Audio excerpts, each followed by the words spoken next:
Sur mon CV interactif, nous avons d'abord la page d'accueil avec 5 planètes. J'ai mis des planètes car j'aime bien l'astronomie. Ces planètes bougent en fonction des mouvements de la souris grâce à l'effet parallaxe que j'ai réalisé avec du JavaScript. Ensuite, nous avons la partie à propos avec ma motivation et une modélisation 3D d'un ordinateur portable que j'ai réalisé avec Adobe Dimension. Et les compétences que j'ai pu acquérir cette année, comme HTML, CSS et les icônes qui vont ensemble. Au survol des compétences, les détails apparaissent. Pour la partie formation, j'ai opté pour une disposition verticale. Nous avons la formation la plus récente en haut. Ensuite, nous avons aussi les détails et les dates de la formation. Les icônes au milieu, sur la barre verticale, proviennent de Fontosum. Pour la partie projet de mon site, j'ai opté pour une liste centrée. Au survol du projet, un aperçu apparaît en fond. Vous pouvez aussi accéder au projet en cliquant sur l'élément de la liste. Pour les parties langues et loisirs, j'ai opté pour une disposition avec 4 colonnes alignées. Ils sont seulement différenciés par leur couleur de l'arrière-plan, le bleu clair et l'orange clair. Finalement, la partie contact a été réalisée avec du JavaScript et du PHP. Il est composé d'un formulaire et d'une fusée.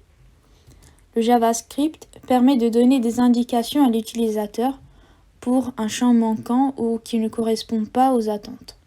Par exemple, pour le champ mail, il est obligatoire d'avoir un arrobase et un point.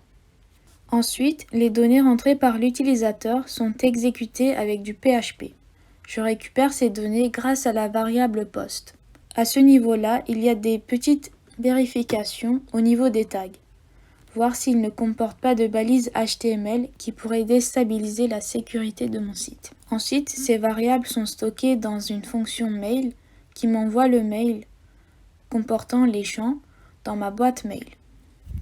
J'ai également utilisé l'API reCAPTCHA qui permet de lutter contre les spams et les robots. J'ai injecté du code côté client, donc dans le JavaScript, et côté serveur dans le PHP.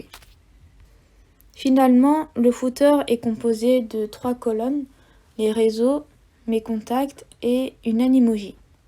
C'est un avatar que j'ai pu customiser à ma manière et qui a capté mes expressions faciales.